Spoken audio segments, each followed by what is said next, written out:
Seja Anjo da Esperança, ligue 0 operadora 12 21 27 30 30 ou acesse nosso site. Sou anjo, sou novo tempo.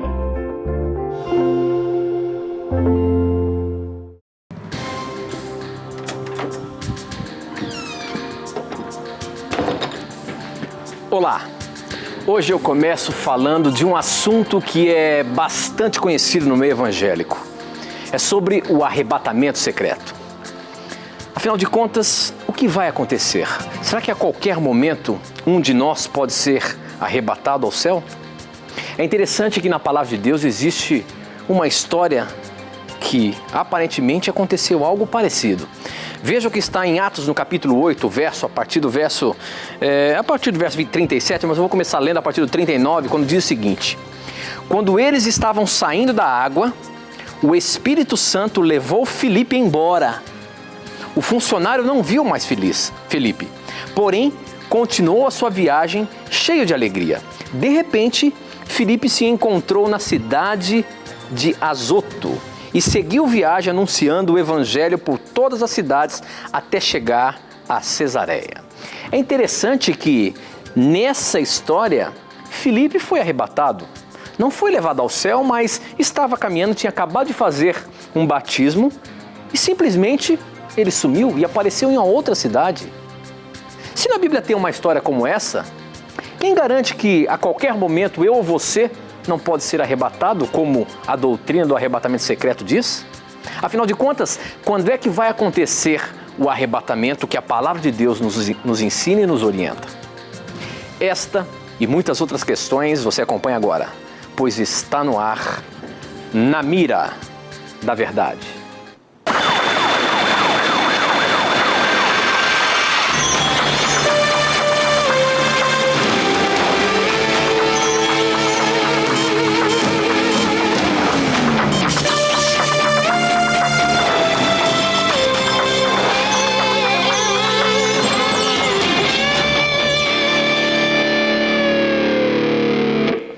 Olá, seja bem-vindo, já estamos no ar com o Brasil e o mundo através das ondas do rádio, da internet e da TV Novo Tempo espalhada por todo o nosso país. A partir de agora, você já pode mandar as suas perguntas para o programa Na Mira da Verdade. Este programa que tem ajudado a todos nós a estudarmos a palavra de Deus e a sanarmos as nossas dúvidas. Se você quiser participar, você vai ter diversas formas que daqui a pouquinho eu falo para você, tá bom? Mas para começar, eu quero cumprimentar meu amigo professor Leandro Quadros. E aí, professor, tudo bem? Eu já sei que você queria aparecer hoje com a minha camisa, mas não deu, professor. Esse é uma das maiores heresias. Você tem que ficar de terninho aí mesmo, tá bom? Isso é uma das maiores heresias do programa.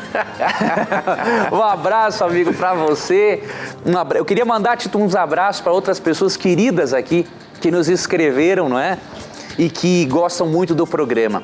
Primeiro abraço para a Fábia Demétrios, que é o esposo da Fábia, ela frequenta a igreja de São José dos Campos, o Adventista de Esplanada, e os filhos Davi e Daniel. Que Deus abençoe a vocês, essa querida família.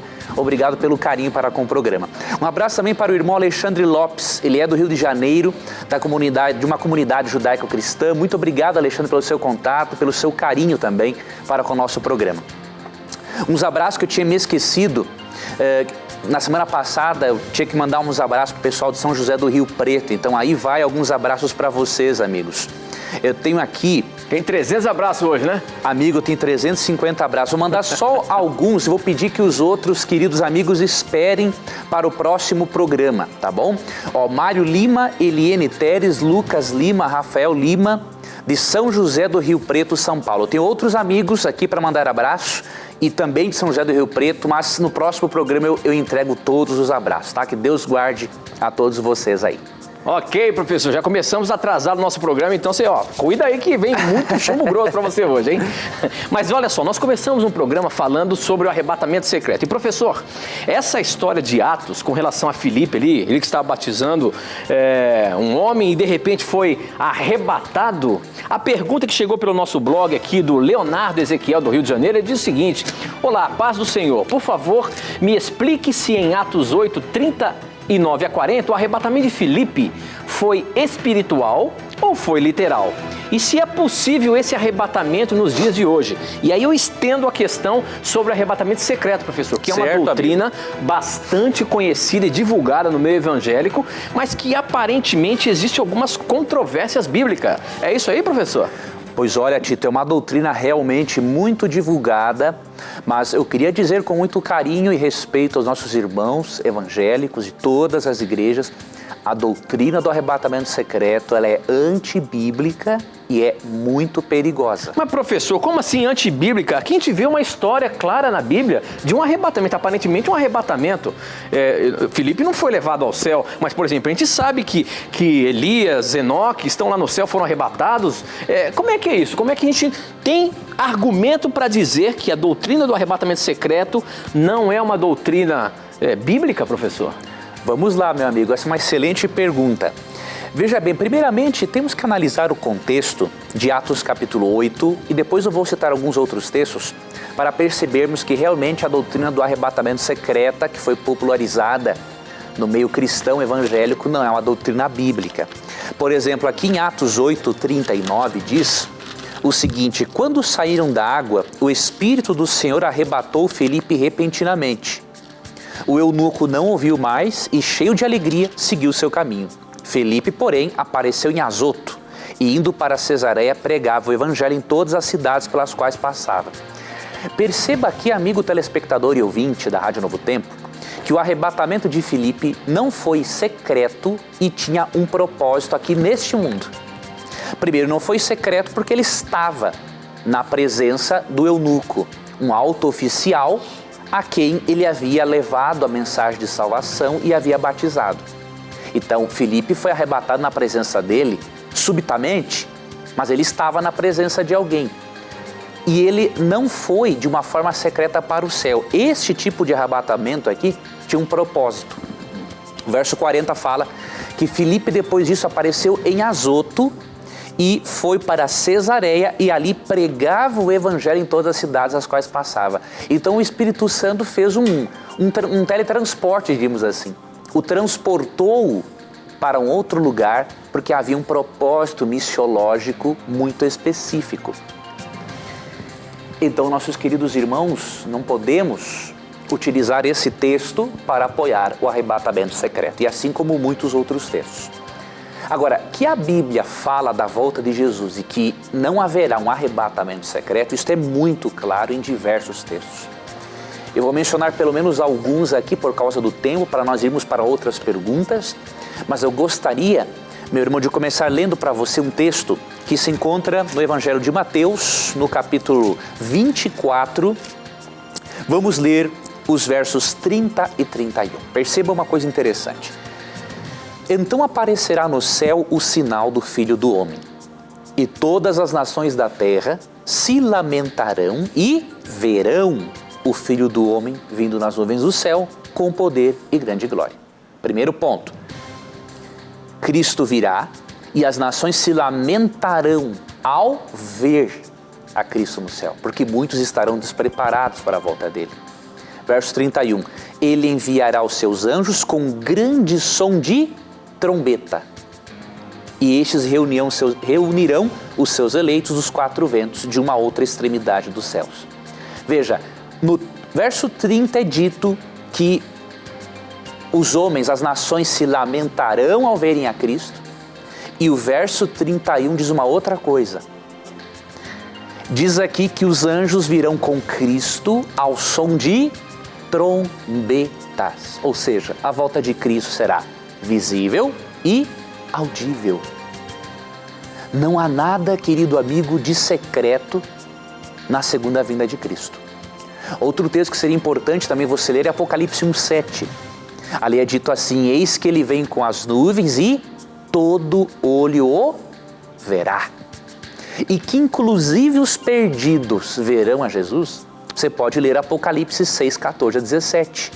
Ali diz que o céu vai se recolher como um pergaminho e as pessoas pedirão para as montanhas caírem em cima delas pelo pavor de contemplarem o Cristo que elas rejeitaram durante a vida toda. Então, esses são alguns dos textos que mostram claramente que a volta de Cristo será visível, não será secreta. E, portanto, querido irmão, eu queria lhe recomendar, se aprofunde no estudo deste assunto. Se você crer no arrebatamento secreto, você estará despreparado para a volta de Cristo. Então, muito cuidado, não é uma doutrina bíblica. Eu recomendo a leitura de um livro intitulado Ninguém Será Deixado para Trás. Um livro escrito por um grande pregador, Dwight Nelson. Esse material você poderá adquirir com a Casa Publicadora Brasileira. Daqui a pouco os dados vão aparecer aí no GC, na tela, para você ler, tá bom? Então eu recomendo, este livro vai lhe ajudar muito, meu querido irmão evangélico, a se aprofundar nesse assunto e a você se preparar melhor para a volta de Cristo. O livro é Ninguém Será Deixado para Trás, de Dwight Nelson, Casa Publicadora Brasileira. Deus abençoe a você, siga firme em sua comunhão com Jesus e Ele vai lhe revelar ainda mais a respeito deste assunto. Ok, professor, muito bem. E para você participar do programa, basta você acessar as nossas redes sociais, através do Facebook, namiradaverdade.nt, pelo Twitter, @namiradaverdade. E o nosso blog, novotempo.com/namiradaverdade, você vai ver que o programa, assim, do lado, ali quando você entra no site, do lado direito tem um espaço dizendo que o programa está no ar. É só você mandar a sua pergunta, que eu recebo aqui instantaneamente, tá bom? Participe do programa, mande as suas dúvidas aqui pelo Facebook. O Josival Peneluque diz o seguinte: arrebatamento e volta de Cristo são uma coisa só? Se não for, quem virá primeiro? Você falou aí alguma coisinha, professor, mas ele quer saber, arrebatamento e volta de Cristo, quem vai ser o primeiro? Quando é que vai acontecer então de fato, professor? Boa pergunta. Realmente é uma coisa só, querido telespectador. O texto é 1 Tessalonicenses 4, 16 e 17. Vou ler para você. Pois dada a ordem, com a voz do arcanjo e o ressoar da trombeta de Deus, o próprio Senhor descerá dos céus e os mortos em Cristo ressuscitarão primeiro. Veja, Cristo desce e ocorre a ressurreição. Agora o verso 17. Depois, nós, os que estivermos vivos, seremos arrebatados com eles nas nuvens para o encontro com o Senhor nos ares. E assim estaremos para sempre com o Senhor. Olha a sequência. Cristo desce do céu ao som de trombetas, ou seja, algo audível e visível. Ele desce do céu, os mortos são ressuscitados, a ressurreição não é secreta, será visível. E no verso 17 diz que após isso, nós iremos juntos com os mortos ressuscitados para o céu. É neste momento do retorno glorioso de Cristo ao som de trombetas é que nós seremos arrebatados. Então o arrebatamento mencionado na Bíblia, ele é acompanhado do segundo advento de Cristo, da volta de Cristo em glória e não tem nada de secreto. Então, é um evento só realmente. Muito bom, professor. Eu queria mandar um abraço todo especial para os nossos ouvintes da Rádio Novo Tempo. Afinal de contas, eles estão conectados com a gente ao vivo, estão ouvindo aí o programa Na Mira da Verdade. Peço desculpa que começou um pouquinho atrasado aí, você que é ouvinte, talvez pegou pelo meio, mas já estamos no ar aí agora em definitivo. E obrigado por você estar junto da gente aqui pela Rede Novo Tempo de rádio, espalhada também pelo nosso país. A próxima pergunta, professor Leandro Quadros, veio do Leonardo. Ele é do Rio de Janeiro também, ele mandou pelo nosso blog, ele diz o seguinte: olá, parabéns pelo programa, eu tenho aprendido muito com vocês e que Deus lhes abençoe tremendamente. Por favor, me explique, se em Apocalipse 17:6, quando João usou a expressão "e vendo-a, eu maravilhei-me com grande admiração", está relacionado com a imagem simbólica que Maria representa até hoje no catolicismo, visto que Jesus designou a João que cuidasse da sua mãe Maria para que não ficasse desamparada. João 19, 26 a 27. Professor Leandro Quadros, esse texto de Apocalipse 17:6, que eu vou ler aqui agora, está relacionado com a Virgem Maria? Explica pra gente. O texto é o seguinte: então vi que a mulher estava embriagada com o sangue do povo de Deus e das pessoas que haviam sido mortas, porque tinham sido fiéis a Jesus. Quando a vi, fiquei muito espantado. Isso tem a ver com a questão da Virgem Maria, professor? Olha, isso aqui nos mostra uma coisa importante, como é perigoso pegarmos um verso isolado, um texto isolado, uma frase isolada e darmos uma interpretação. Muito obrigado, meu irmão, por sua pergunta. Se você pegar a última parte do texto, quando a vi fiquei muito admirado, e aplicar a Maria, você vai ter que aplicar a Maria o verso 6. O verso 6 diz que a mulher estava embriagada com o sangue dos santos. Ou seja, aqui está falando de uma mulher que foi matadora. Maria matou alguém? Nunca matou alguém. Mulher em profecia bíblica, veja, em profecia, em livros proféticos, simboliza igreja. Então você pode ler 2 Coríntios 11:2, por exemplo. Então, em Efésios capítulo 5, a igreja aqui é simbolizada. Aqui é a igreja na sua fase apostatada, na era medieval, que se embriagou com o sangue dos mártires.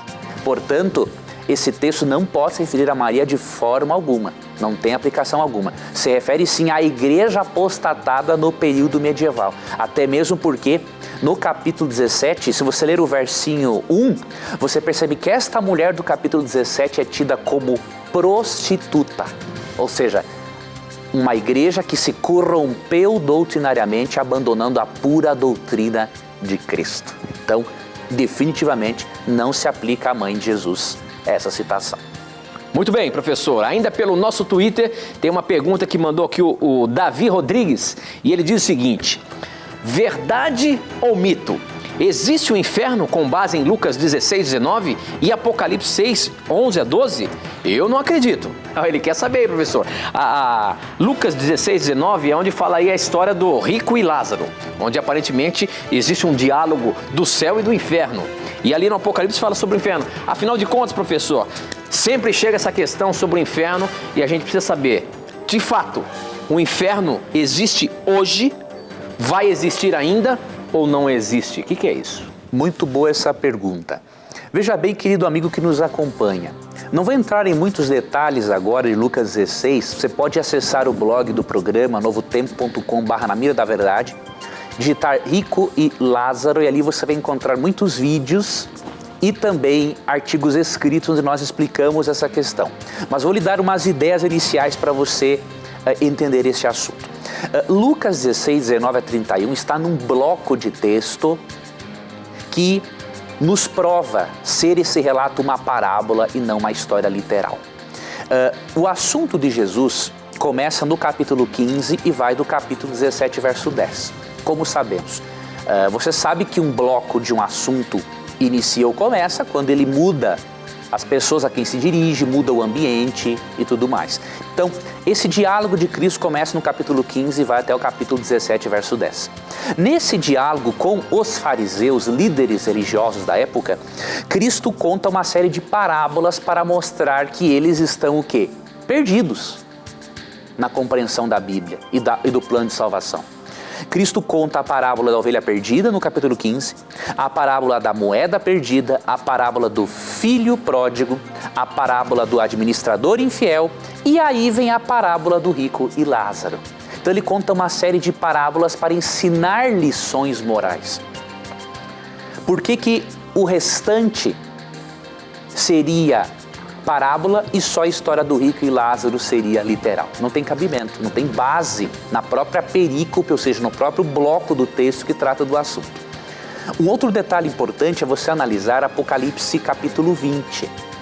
Quando você lê o capítulo 20, você percebe que o lago de fogo para castigar e depois destruir os que não aceitaram o plano de salvação, ele existirá depois do período chamado milênio. Então, outro material que você pode acessar no nosso blog é digita o termo inferno e ali aparecerá a carta, o artigo em que explica este e outros textos sobre esse assunto. Então, lembre de um outro ponto. Flávio José foi historiador judeu, pouco tempo depois de Cristo. Esse historiador nos explica que havia uma história muito parecida com essa que Jesus contou entre os judeus na época. Eles haviam sido influenciados pela cultura grega e estavam acreditando na imortalidade natural da alma, algo que o Antigo Testamento jamais ensina, nem o Novo Testamento, obviamente. E aí Cristo pegou uma história corrente dos dias deles para ensinar uma importante lição moral, que é a do verso 31 do capítulo 16.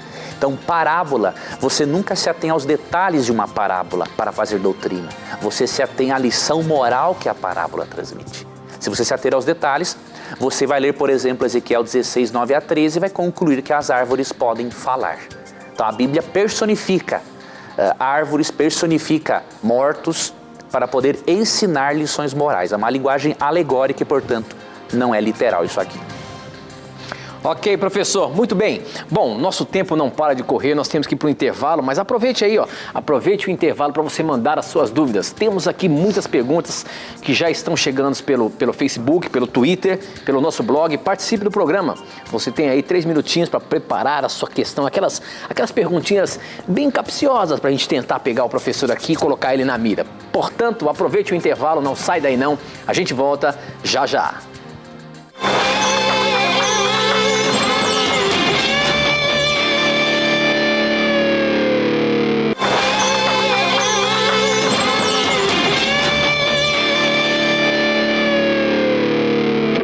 Já estamos de volta ao vivo aqui na Rede Novo Tempo de Comunicação. Obrigado a você que nos acompanha, obrigado pela sua audiência e você que está participando do programa, mandando as suas perguntas. Obrigado pela sua participação.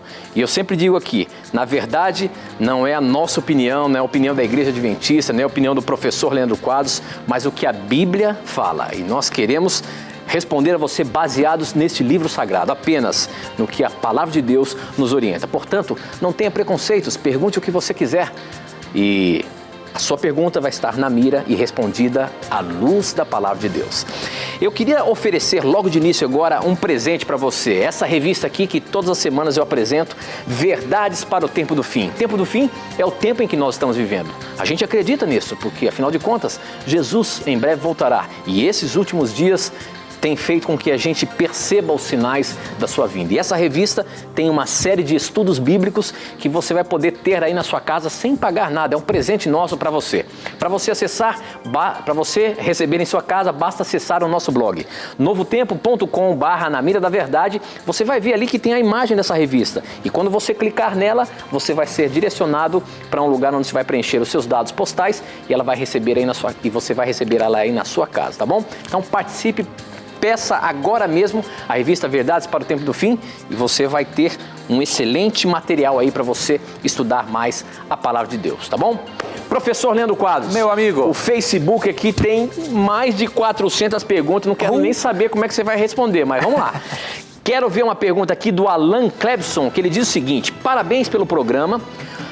Ele começa dizendo o seguinte: o que aconteceu e onde está a Arca da Aliança? Pois temos uma versão no livro apócrifo de 2 Macabeus, capítulo 2, de 4 a 7, diz que o profeta Jeremias havia mandado que levassem a arca até o Monte Nebo, para ali a esconder em uma caverna. Devemos acreditar no livro apócrifo?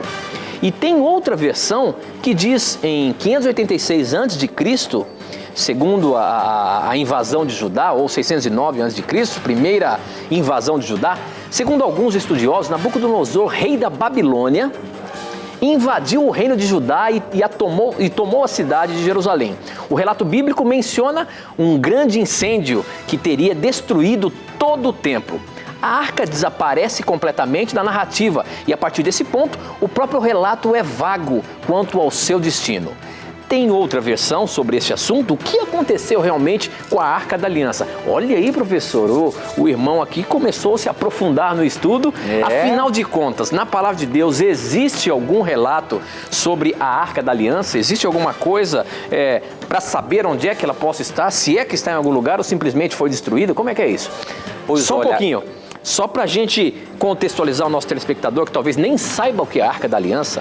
A Arca da Aliança era onde, no templo de Deus, ficavam as tábuas das leis de Deus, dos 10 mandamentos. Não é isso, professor? É isso aí, meu amigo. Então, essa é a dúvida. Será que essa arca desapareceu? Porque aí seria mais uma prova de que a lei de Deus foi escrita pelo dedo dele em tábuas de pedra, não é isso? Pois olha, é uma pergunta interessantíssima, mas para a qual não há realmente uma resposta. A Bíblia não tem nenhum relato sobre isso? Não tem um relato sequer. A tradição cristã aceita essa informação histórica do livro de 2 Macabeus, algumas tradições cristãs, não é? Dizendo que realmente Jeremias mandou esconder em alguma gruta esta arca. Agora, não tem um texto bíblico que nos mencione, que nos possa dizer aconteceu isso. Agora, o que nós percebemos na Bíblia é a menção, Tito, da arca principal, aquela arca na qual Moisés se baseou para construir aquela arca, aquele tipo de caixote, onde haviam ali as 2 tábuas da lei de Deus. Então em Apocalipse 11:19 se menciona a arca original com a lei de Deus. Olha que interessante. Então diz assim: então foi aberto o santuário de Deus nos céus e ali foi vista a arca da sua aliança. Houve relâmpagos, vozes, trovões, um terremoto e um grande temporal de granizo. Então, nesta visão que João tem, a arca original é vista no céu. E obviamente que dentro da arca está o quê? Estão os princípios de amor de Deus. Os 10 princípios ali nos quais se baseiam os 10 mandamentos. Para nós seguirmos, não obviamente como meio de salvação, mas como resultado do nosso coração em ir sendo transformado diariamente por Cristo. Então, só a Bíblia menciona especificamente hoje a existência da arca original no céu, mas a da aliança de Moisés não temos informações bíblicas sobre isso. Ok, professor, muito bem. O importante é a gente mostrar que a resposta tem que ser com base bíblica. Se não tem nenhuma base para dizer que a Arca da Aliança está aqui no mundo ainda, a Bíblia não nos orienta. Obrigado, professor, pela sua resposta aí. Eu que agradeço. Próxima pergunta chegou pelo nosso blog. Quem mandou foi o Felipe Meirelles, do Rio Grande, no Rio Grande do Sul. E ele diz o seguinte: gostaria de saber quem é ou que poder é o falso profeta descrito em Apocalipse. Se puderem me ajudar, agradeço. Olha aí, professor. Afinal de contas, o falso profeta é um poder? É alguém? Quem é o falso profeta? Veja bem, o falso profeta mencionado em Apocalipse 20 e também no capítulo 19, ali se refere ao sistema religioso falso. Você percebe que esse falso profeta está, diríamos assim, intimamente conectado nas suas características ideológicas de apostasia à Babilônia espiritual mencionada no capítulo 18. O termo Babilônia significa confusão e se refere a toda a confusão religiosa que há no mundo. Portanto, essa ideia que dizem por aí de que todos os caminhos conduzem a Deus é uma das maiores farsas que existe na história. Se eu disser que daqui de Jacareí todos os caminhos conduzem, como o nosso amigo Felipe do Rio Grande do Sul, se eu disser que todos os caminhos saindo daqui conduzem ao Rio Grande do Sul, estou mentindo, não é? Então, dizer que todos os caminhos conduzem a Deus não é verdade. De acordo com Jesus, em Mateus 7, 13 e 14, há só 2 caminhos. A porta estreita que conduz à salvação e a porta larga que leva à perdição. Então, o falso profeta se refere ao sistema religioso apostatado. Certo? Você analisando Apocalipse 18, 19 e também capítulo 20. Ok, professor, muito bem. Estou aqui no Facebook, que não para de chegar pergunta aqui. Deixa eu ver, o Luciano Santos, ele pergunta o seguinte: a questão de santificar homens, como a Igreja Católica faz, é errada? Isso seria idolatria de acordo com os 10 mandamentos? Olha aí, professor, essa é uma pergunta importante, até porque esses dias nós tivemos aí a beatificação de dois homens, 2 papas, e a Igreja Católica os transformou em santos. Agora, como é que essa questão, biblicamente, professor, a questão de santificar homens, como a Igreja Católica faz, é errada? Isso seria idolatria de acordo com os 10 mandamentos? Por quê? A pergunta dele com relação aos 10 mandamentos. Tem algum mandamento que fala sobre adorar imagem? Como que é? Realmente tem, Tito. Ali em Êxodo capítulo 20, dos versos 4 a 6, Deus pede para não venerarmos imagens de escultura. E a questão de a Igreja Católica fazer isso, por mais que os queridos irmãos católicos são fiéis a Deus, muitos buscam a Deus com coração sincero. Então, o que eu vou falar não tem nada a ver com os irmãos católicos em si, não é? Mas o costume católico de beatificar pessoas é uma grande heresia. É um ensinamento totalmente antibíblico, é algo assim que podemos dizer sem medo de errar. À luz da Bíblia é algo até pecaminoso, porque 1 Timóteo 2,5 diz o seguinte: pois há um só Deus e um só mediador entre Deus e os homens, o homem Cristo Jesus. Então o texto é muito claro. Além de existir só um Deus, há um único ser que pode ser mediador entre Deus e os homens, que é Cristo Jesus. Por quê? Para interceder diante de Deus, uma criatura tem que ser divina, humana. Por quê? Com a sua divindade, Cristo trouxe Deus até o nosso planeta pecaminoso. Com a sua humanidade, Cristo leva-nos até o trono do Pai. Nenhuma outra pessoa, por mais sincera e bondosa que tenha sido, ela não possui essa característica divina humana. Ela não é deusa. Então, realmente, à luz desse texto, o que a Igreja Católica faz não é bíblico, é realmente uma heresia e não podemos aceitar essa prática, por mais que respeitemos, obviamente, todas as crenças e o costume dos nossos irmãos católicos. Ok, professor. Muito bem. Agora aqui pelo nosso Twitter, é pergunta para todos os lados. Pelo Twitter, deixa eu ver aqui, o Estevão Lima diz o seguinte, pergunta o seguinte: no tempo de Noé, as pessoas viviam realmente 800 anos? Isso procede? Professor, a gente vê nos relatos bíblicos, no começo da Bíblia ali, as histórias que conta, desde Adão até os dias de Noé, que os seres humanos viviam 800, 900 anos. Isso aqui não fica assim, parecendo meio história da carochinha, não, professor? Porque hoje é impossível uma pessoa viver mais de 120 anos, 130 anos. Como é que homens, seres humanos viviam 700, 800 anos, professor? O que é isso? Isso não descredibiliza o texto bíblico, não, meu amigo? E por que depois de Noé, a própria Bíblia diz que o homem viveria apenas 120 anos? Veja bem, queridos amigos, realmente o Gênesis, ele é um relato histórico, ele não é um relato fictício ou simbólico como muitos pensam. Você quer ver uma coisa? Se você acreditar que os anos que essas pessoas viveram antes de o pecado ter nos corrompido totalmente a nossa raça, se você acreditar que este livro é simbólico, você não pode harmonizar corretamente cristianismo e lógica. Por quê? Se o Gênesis é simbólico, que base você tem para me dizer que o pecado no capítulo 3 não é simbólico também? E se o pecado for algo simbólico, como é que você vai provar que há a necessidade de um Salvador? Então é seríssima essa questão. Na Bíblia não há lugar para o macroevolucionismo e nem para o evolucionismo teísta, que crê que Deus criou as formas primitivas de vida e depois permitiu-as que evoluíssem. Não há margem na Bíblia para isso. Então, ou você acredita no relato histórico do Gênesis ou não acredita. Então, no capítulo 5, quando fala, por exemplo, da idade das pessoas, olha aqui no capítulo, verso 15, aos 65, Maalaleel gerou Jared. Depois que gerou Jared, Maalaleel viveu 830 anos e gerou filhos e filhas. Viveu ao todo 895 anos.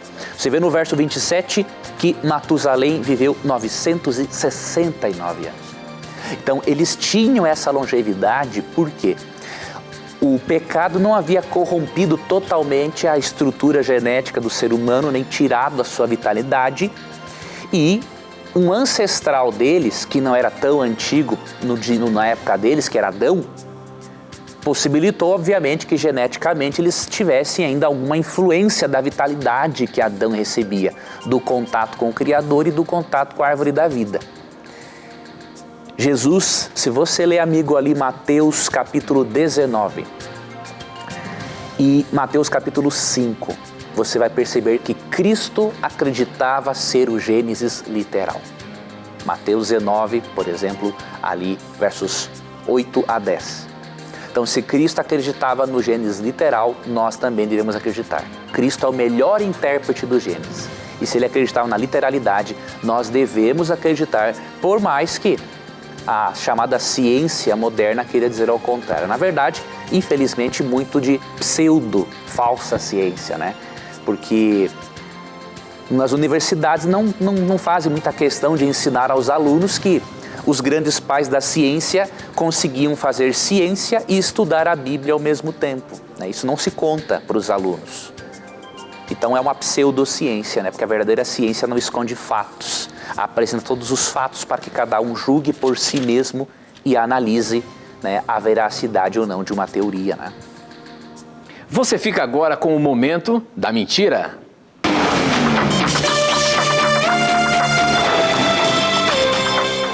Chegou a mim uma das mentiras mais mentirosas, desculpe a redundância, de alguém que disse o seguinte, que o Espírito Santo não pode ser uma pessoa, obviamente nem uma pessoa divina, porque ele não tem nome. Quero dizer para você com todo respeito, isso é uma baita de uma mentira. Por quê? Se você vai dizer que o Espírito Santo não tem nome, porque ele é chamado de Espírito, se por ele ser chamado de Espírito, então quer dizer que ele é destituído de personalidade, então você não vai acreditar nem na existência de Deus Pai. Porque em João 4, 23 e 24, Deus Pai é chamado de Espírito. Os anjos em Hebreus 1,14 são chamados de Espíritos. Você não pode interpretar o termo Espírito tendo a mente grega para a compreensão do termo. O termo Espírito na Bíblia também se refere a seres pessoais, né? Então você não pode interpretar dessa forma. Não esqueça que o Espírito Santo, ele é chamado de Santo. Esta é um adjetivo, uma característica, uma qualidade deste ser que é chamado de Espírito. Então ele não é só chamado de Espírito, é um Espírito que é santo. E ele é tão santo que ele é Deus. Por quê? Ele possui características de um ser divino. Se você ler Lucas 1,35, ali é dito que ele foi responsável pela encarnação de Cristo. Como é que você vai me dizer que ele não é uma pessoa? Como é que uma simples energia de Deus foi responsável? Uma simples energia que emanou de dentro de Deus Pai fez com que Cristo encarnasse? Não foi isso. Foi um ser pessoal diretamente envolvido, que é onipotente. Em 1 Coríntios 2, 10 e 11 é dito que o Espírito Santo é onisciente, conhece até a mente de Deus. Não é? E se você ler o Salmo 139, 7 a 9, diz que ele é onipresente. Portanto, o Espírito é santo, porque é Deus, tanto que em Atos 5, 13 e 4 foi dito que mentir ao Espírito Santo é o mesmo que mentir para Deus. Ok, professor, muito bem. Mas vamos aí, ter mais uma pergunta para você. Quem mandou aqui, essa pergunta foi pelo Facebook, quem mandou foi a Gabriele Godoy e ela diz o seguinte: Jesus aboliu a lei cerimonial quando morreu na cruz, deixando válido apenas os 10 mandamentos, certo? A minha dúvida é pecado comer os animais da lista de Levíticos 11? Ou nós, adventistas, seguimos apenas como uma orientação para a saúde? A lista dos animais de Levíticos 11 é onde fala dos animais limpos e imundos, que inclui o porco, o peixe de couro, que é imundo, enfim. Na verdade, isto é pecado a gente participar desses alimentos ou é apenas uma questão de orientação de saúde que a Igreja Adventista tem também? Primeiramente, a função da lei cerimonial, que eram as cerimônias, o sacrifício do cordeirinho, festividades religiosas, a função dessa parte cerimonial da lei, ela foi transferida para Jesus. Então usarmos assim o termo aboliu não é um termo apropriado, até porque em Mateus 5,17 Cristo fala: não pensem que vim abolir a lei de Moisés e os profetas, ou seja, Cristo não veio acabar com a lei de Moisés, com os 5 primeiros livros da lei e com os profetas. Então a função dessa lei cerimonial foi transferida para Cristo. Agora, é óbvio que a questão da alimentação vai além da saúde, por quê? Se você ler 1 Coríntios 10, 31, é dito que nós podemos honrar ou desonrar a Deus por meio daquilo que comemos. E se você ler 1 Coríntios 3, 16 e 17, é dito que se nós destruirmos o corpo, que é o templo do Espírito Santo, nós seremos destruídos. Então nós não usamos carnes imundas. e outras substâncias prejudiciais por uma questão de saúde, mas também porque o nosso corpo é sagrado, é a morada do Espírito Santo e através do nosso alimento podemos honrar ou desonrar a Deus. Então não há separação entre físico, mental e espiritual na Bíblia. A partir do momento que eu prejudico uma das partes do meu ser, eu estou pecando. Porque biblicamente nós somos um todo inseparável, seres holísticos. Tanto que em 1 Tessalonicenses 5, 23 e 24 é dito que todo o nosso ser deve estar preparado para a volta de Jesus Cristo. Muito bem, professor Leandro Quadros, eu estou aqui lendo a Bíblia porque existe uma questão um tanto capciosa, meu amigo. Quero ver como é que você sai dessa. Olha só, já que a gente entende que antes do pecado não havia dor, como é que em Gênesis, no capítulo 3, o verso 16, diz o seguinte: para a mulher, Deus disse, vou aumentar o seu sofrimento na gravidez e com muita dor você dará luz a filhos. Apesar disso, você terá desejo de estar com o seu marido e ele a dominará. Aumentar a dor. Se após o pecado que Deus disse isso à mulher, antes do pecado já tinha existia dor, por exemplo, para dar à luz? Como é que é isso, professor? Pergunta capciosa e ao mesmo tempo muito boa, né? Como é que você vai sair dessa? Vamos lá, meu amigo, vamos ver se você sai dessa aqui. Na verdade, em Gênesis 3,16, aqui tem uma tradução, por exemplo, na Nova Versão Internacional, o texto está assim: a mulher ele declarou, multiplicarei grandemente o seu sofrimento na gravidez. Ou seja, Deus está aqui mostrando as consequências do pecado sobre Eva, sobre Adão e sobre a raça humana. No hebraico, o tradutor preferiu traduzir esse termo aqui, que seria mais ou menos o seguinte: Deus dizendo assim, olha, você terá muita dor na gravidez como consequência do pecado, para você se afastar de mim, que sou a fonte da vida. Então, o tradutor, obviamente, prefere traduzir por multiplicar. E aqui na NVI, para dizer que é uma coisa muito grande, multiplicar grandemente. Então, é uma forma bíblica de dizer que a partir do pecado, a mulher teria muita dor, não é? Para ter o seu filho. Mas não está falando que antes do pecado ela sofria aquelas terríveis dores de parto. Tá, okay? Então, é uma linguagem bíblica para dizer que uma das consequências do pecado seria muita dor. O tradutor tem que encontrar uma forma de expressar o mais próximo possível do original isso no português, e foi dessa melhor forma que o tradutor pôde traduzir o versículo de Gênesis 3,16. Muito bem, professor Leandro Quadros. Eu estou aqui gesticulando porque eu estou feliz hoje, porque o nosso estúdio aqui hoje está repleto de gente, rapaz. Que coisa boa, meu amigo. Mais do que a gente aguentava. Olha lá, eu queria mostrar os nossos amigos que vieram aqui. Vamos ver se eles conseguem focalizar. Olha lá, olha a turma. Dá um oizinho para todo mundo aí, ó. Aí, obrigado pela presença de vocês aqui, acompanhando o programa Na Mira da Verdade. É um privilégio receber os nossos irmãos, nossos amigos que querem conhecer o programa ao vivo. E eu tenho uma perguntinha daquela garotinha que vocês viram ali. Não sei se quantos conseguem ver ali, a pergunta da Andressa Cristina. Ela veio aqui, ó, ela é uma telespectadora assídua do programa aí, viu, professor? Que beleza! E ela mandou uma perguntinha aqui, a Andressa, deixa eu ver aqui que ela fala aqui, ó. Como as crianças podem identificar se está agradando a Deus com as suas atitudes? Porque Deus diz, agrada o Senhor e Ele concede o desejo do coração. Olha aí, professor, essa pergunta da Andressa que está aqui com a gente hoje. Como é que as crianças podem saber que elas estão agradando a Deus? Olha que sinceridade. Andressa, que pergunta. Primeiramente, Andressa, Jesus se agrada das criancinhas por elas serem criancinhas do jeito que são, por elas serem espontâneas do jeito que são. Então eu vou ler para você um texto, Mateus 19, 13 a 15 diz assim: depois trouxeram crianças a Jesus para que lhes impusesse as mãos e orasse por elas, mas os discípulos os repreendiam. Naquela época não se dava muito valor às crianças e às mulheres, naquela cultura oriental daquela época. Então Jesus disse: deixem vir a mim as crianças e não as impeçam, pois o reino dos céus pertence aos que são semelhantes a elas. Então só pelo fato de você ser criança, ser espontânea, ser sincera, Jesus já tem um amor infinito por você. Você não tem que fazer nada para ser amada por Jesus.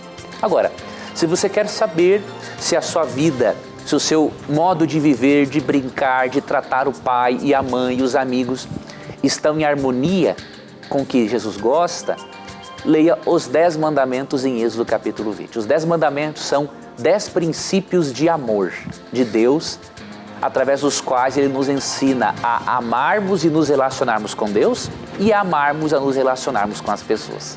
Parabéns, Andressa, pela sua pergunta. Que Deus abençoe a você, que Deus abençoe a todas as criancinhas a quem Jesus ama muito e por meio de quem Jesus tem nos ensinado muita coisa para sermos pessoas melhores e realmente herdarmos a salvação eterna. Ok, professor. Muito bom a participação do nosso telespectador aqui ao vivo. Obrigado aí pela resposta, professor. Valeu. Andressa, você viu aí que foi para você, hein? Muito bem. Professor Leandro Quadros, você falou aí sobre a questão do... falou assim que não tinha muito tempo para a gente falar sobre a parábola do rico e Lázaro, mas o Twitter aqui tá bombando sobre esse assunto. Então, olha vamos só lá. o que chegou aqui, ó. O Renato Fernandes disse o seguinte: se Cristo não concordava com a teoria do inferno, por que ele não combateu a crença e ainda fez uso dela na parábola de Lucas 16? E outra, aí depois o Edgar Acero diz o seguinte: qual é o ensinamento moral da parábola do rico e Lázaro, então? E aí, professor? Veja bem, querido amigo, se Jesus, por não discordar da doutrina ou por utilizar a crença corrente, isso indica que Jesus concordava com isso, nós vamos ter um problema aqui com a interpretação, por exemplo, de Lucas 16:8. Quando fala do administrador infiel, olha o que Cristo diz: o Senhor elogiou o administrador desonesto porque agiu astutamente. Pois os filhos deste mundo são mais astutos no trato entre si do que os filhos da luz. Será que Cristo está apoiando a desonestidade? Não, ele não condenou aqui a desonestidade. Só que ele usou a desonestidade de alguém na parábola para ensinar uma lição moral. Assim como ele usou a desonestidade de alguém e elogiou a astúcia dele, Cristo utilizou uma crença popular na época para ensinar uma lição moral. E qual foi a lição moral? É a lição do verso 31. Abraão respondeu, Abraão supostamente dialogando com o indivíduo no inferno: se não ouvem a Moisés e os profetas, tampouco se deixarão convencer, ainda que ressuscite alguém dentre os mortos. Você percebe no diálogo do suposto rico com o suposto Abraão, que ele pede para Abraão mandar alguém avisar a família dele que aquele lugar de tormento era horrível. E aí Abraão fala: não posso fazer isso. E aí o verso 31 diz o porquê. Se eles não ouvirem Moisés e os profetas, ou seja, se não ouvirem a Bíblia, o Antigo Testamento, naquela época, eles não vão aceitar o plano de salvação, por mais que ressuscite alguém dentre os mortos. Então a lição moral é: para você ser salvo, você tem que ouvir, dar atenção ao que está revelado na Bíblia. Outra lição moral é que Cristo quis passar a ideia do seguinte: os fariseus acreditavam que o indivíduo pobre, o mendigo, doente, era sinal de que ele era amaldiçoado por Deus. E a pessoa bem saudável e rica, ela era abençoada por Deus. O que Cristo fez? Ele inverteu os papéis. Ele coloca o rico no inferno, nem existe esse termo no original, é o termo Hades. Ele coloca o rico nesse lugar de tormento e o pobre no céu para ensinar uma outra lição. Não é o fato de você ser rico ou pobre que vai determinar a sua salvação, mas é você aceitar o que está na lei de Moisés e nos profetas. E outro detalhe, querido, se pegarmos esse relato como literal, teremos uma série de problemas. Por exemplo, se isso aqui é literal, então a proximidade entre o céu e o inferno é algo tão pequeno, assim, existe uma proximidade tão grande, diríamos assim, que é possível haver uma comunicação entre os salvos e os ímpios. Agora você imagine, você está no céu e uma pessoa que você ama foi para o inferno. E aí você consegue dialogar com ela. E você consegue ver o sofrimento dela. Na verdade, meu amigo, o céu seria um inferno para você. Entende? Então, se você pegar como literal, você tem que pegar todo o texto como literal. Não podemos fazer isso com uma parábola. Muito bem, professor.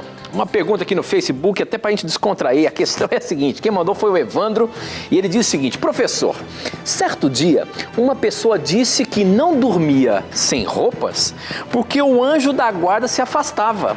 Fiquei curioso sobre tal assunto. É verdade, professor? Olha aí, professor. O anjo da guarda fica assustado se você estiver pelado aí, como que é? Ele se afasta? Então, a hora que você toma banho, não tem anjo da guarda ali. Mas não, tirando a brincadeira, a questão é a seguinte, professor. Existe essa questão do anjo da guarda, biblicamente? Existe, meu amigo. Veja, muitas pessoas no meio religioso criam lendas que não podem ser baseadas na Bíblia, né? Então, sempre é bom termos o cuidado de não acreditarmos em tudo que é dito por aí em nome da religião. Aí eu já dou um recado também para os ateus. Prezados, com muito respeito, não generalizem todos os religiosos por causa das lendas que alguns ensinam, como ensinaram para esse querido amigo nosso aí, né? Então não generalize, a Bíblia não fala sobre isso. O que a Bíblia diz no Salmo 34:7 é o seguinte: o anjo do Senhor é sentinela ao redor daqueles que o temem e os livra. Então não importa se você está com roupa, sem roupa, se você ama a Deus, tem uma comunhão com Deus. Ali Hebreus 1:14 diz que os anjos são espíritos ministradores enviados por Deus para serviço da sua salvação. Creia nisso, seja feliz, se sinta seguro. Ok, professor, muito bom. Obrigado pela participação de vocês, mandando suas perguntas. É o que eu falo, você não precisa ter preconceitos. A gente vai responder baseado na palavra de Deus. Obrigado pela sua participação. Pelo Twitter agora, o Rodrigo Oliveira já diz o seguinte: Tito, aí vai uma pergunta capciosa pro professor. Então vamos lá, professor, se segura. A questão é a seguinte: Adão foi criado por Deus imortal ou ele morreria se não comesse o fruto da árvore da vida? Como é que é aí, professor? Ou só por causa do pecado que ele passou a ser mortal? Veja bem, querido amigo, vou ler um texto para você que se encontra em 1 Timóteo 6, 15 e 16.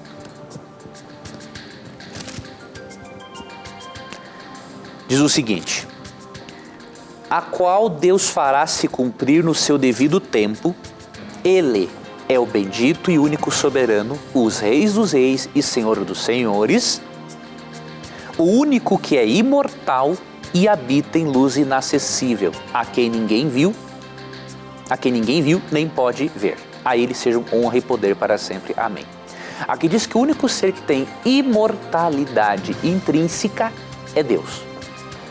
As outras criaturas têm uma imortalidade condicional. O que é isso? A imortalidade tem uma condição. Que condição é essa?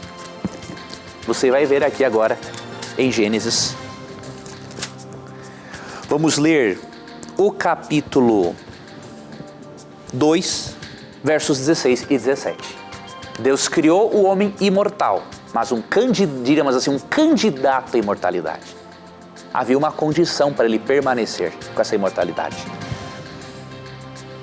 ou tê-la definitivamente.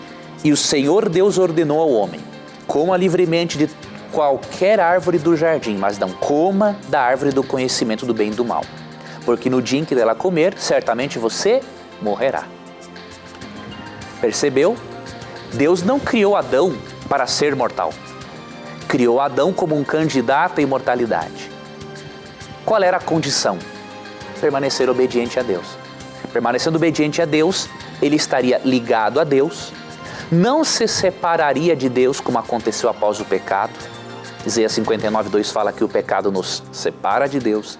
E ao ele não se separar de Deus, ele permaneceria comendo do fruto da árvore da vida e aí seria imortal definitivamente. Então Adão foi criado com a imortalidade condicional. O único ser que tem a imortalidade intrínseca mesmo é Deus, que é a fonte de toda a vida.